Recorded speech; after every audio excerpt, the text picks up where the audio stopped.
GariTalks. I am reading More Than Two. Just took a little break ski. And I'm sitting with what upsets me most in this journey towards non-monogamy. And it's really rooted in this idea around sex. I read this line here that said, conversely, there's a community saying some people go into poly to have more sex, some go into poly to have less sex. A monogamous couple with mismatched sex drives has a major problem. Constant frustration on one side and constant unwanted demands on the other kill marriages routinely. But when the couple is part of a larger network of lovers, everyone can more easily find their own level and the pressure is off. And that, I sat with that. This book is going to be very long, I realized, to read, which is why I'm just reading it at any time I have moments to, because I'm going to read little bits and then sit with me, because it's like uprooting a lot of things. I'm a person who, in my mind, right, I feel like love is grand and beautiful, and I want everybody to experience their joy and live their life and love whoever they want and do whatever they want all the time, of course. Like, it makes sense. And then my body at times will feel like, what is happening? And it's been really, really, really powerful sitting with myself lately and really being in these feelings. Because, like, it's weird to be like, we were already here. I thought this was good. Like, what is happening now, body? And what I'm realizing in reading that statement is, like, that's powerful. That's a lot of my situation with my current partner. My partner, Nate, he has, I would say, a very high sex drive. I have a high sex drive, but my libido is, you can't predict it. Sometimes I'm into it. Sometimes I'm really not into it. And he's a person who enjoys sex on a regular basis. And I could go without sex for months and be okay, to be honest. Like, I would want it, but it's not something I'll even necessarily notice. And so we've had so many conversations about sex, about desire, he feels undesired when I don't want to have sex with him, which is it's a fair assumption, right? Because otherwise, why wouldn't we be having sex? But it's like, and then in understanding, he's obviously come to understand this is just like, that's just how I be sometimes. But like, to think that it would make sense for him to have sex with other people who want to have sex with him, especially if I don't necessarily want to have sex with him, like, it makes sense. And the feeling that comes up is like, wow, I have failed to satisfy my partner, and so they're seeking satisfaction elsewhere outside of me, and that means that I have done something wrong. And that's the part, I think, my body-mind connection that is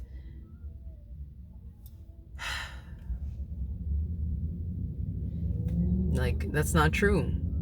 Like, there's not something wrong with me, and there's not something wrong with him. For so long, I was like, there's something up with you that you need to have so much sex. Like, ew. But realizing that's just my value system, my morality, what I was raised with, what my experiences were. I feel like I was very fascinated by sex, and I was very into very interesting things about sex. Like, I love sex games, or like animated kind of avatar game, IMVU, you get to go play like in another world with another person. I never could, because, you know, I didn't have the money to do so. But like, that's how I dabbled in it, and my family didn't talk about it. We didn't talk about it. I didn't really talk about it with my friends. Like, I was always very prudish about it and very uncomfortable about it, because there was just a lot of shame put around it. Versus with Nate, also, his experience as a man is different, you know, so his whole thing is very different. But he also just, like, enjoyed sex from a very young age, wanted to have it sooner, you know, as a younger kid.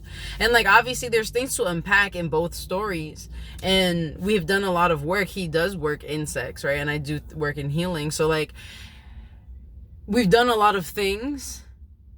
And also, I feel like it would be extremely valuable. I'm coming to understand how valuable it would be for us to make connections with people at a level that resonates with our bodies as well, which is not to say that our relationship has to go. And I think that's the part that's crazy, that's like hard to hold. It's just like, we really be like, no, you can't have more than one person. Like, no, that's wrong. Because I was thinking, okay, fine, say like I don't have all the things that I want in Nate, right? Well, I have a lot of things that I love in this person. The way that they hold me and support me and encourage me to grow and hold space for me, and, you know, encourages me and it inspires me. Like, I have a beautiful partner. And then there's just this thing that is a little different between us, right? So thinking about, okay, fine, I'm not his everything, and he's not my everything.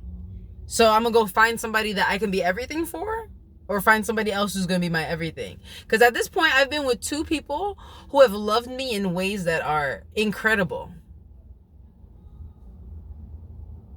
that I've like never been loved before.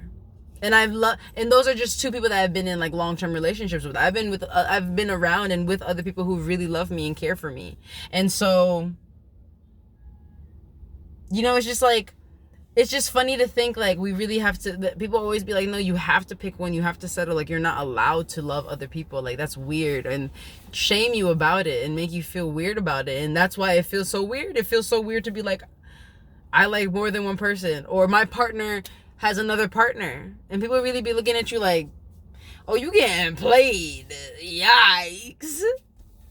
And I'm hearing like 60% of people have extramarital affairs. And I have seen with my own eyes and been in situations with all people, been the person, been the other person, been with people who've been the person and other person, witnessed things happening. Like, my family structure, I would say, is very alternative, especially on my mom's side. My mom and my dad had me. My mom had my brother with another man. That man has a family, right? And there's connections in the things, and different, like, and I feel like in our culture, we really speak about these things so derogatorily, you know, the side hoe, you know, my family, my mom and my brother would be the second family.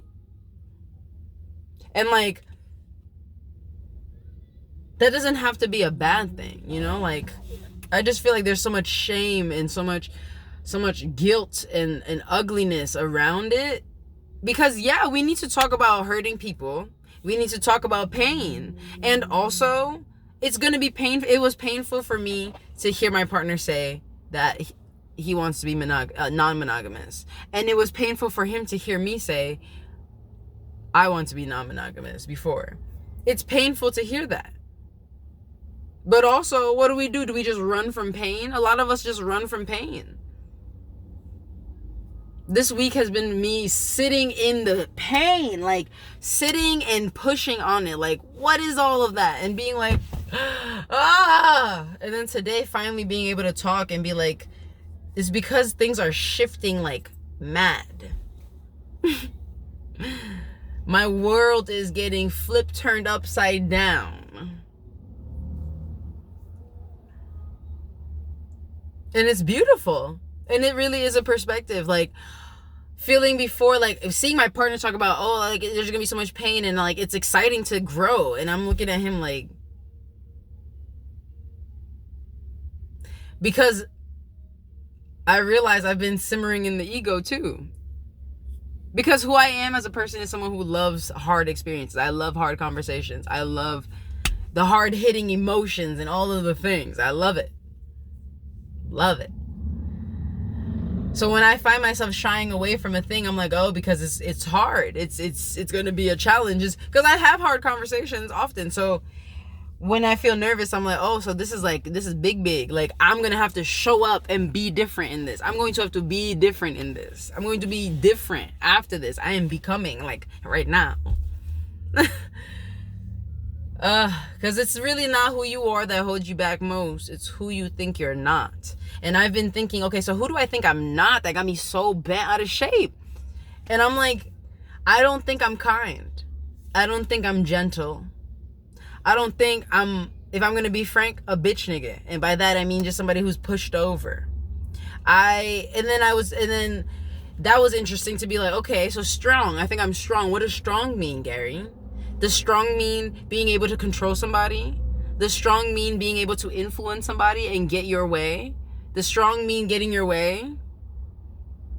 What does strong mean? For me, strong, yes, those things, I would say those are more influential. But strong to me is often tied to resilience. So it was really nice to have a conversation with myself today. I might share it as a podcast or some kind of project because it's personal. I definitely felt very tender, like, oh, I don't know if I want to share this. And also, sorry, I keep doing this. I don't need to explain myself ever to anybody, but I just went to the beach. There's mad sand in here. So, the sand in the titties and in the cooter, I cannot with this sand life. But yeah, it was just I've been going through the throes of emotion since Thursday. Like, really, like, gut-wrenching, crying, and not like non-stop, obviously, I'd be fine, and then these moments will come and I'm like, why am I feeling so much? And realizing, like, wow, I feel this strongly about myself, my life choices, about this person.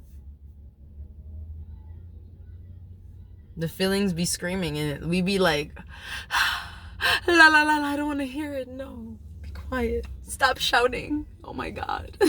Can you just be quiet? Like, watching people with babies, I think, is fascinating. People would just be like bouncing the baby, rocking the baby, shaking the baby. And like sometimes, why don't you just sit with the baby in the tears? Because I feel like I've seen so many weird or interesting styles of, like, people be like avoidant parenting, like, I'm just gonna let you cry it out. It's like, y'all can cry it out, but you can also still hold them.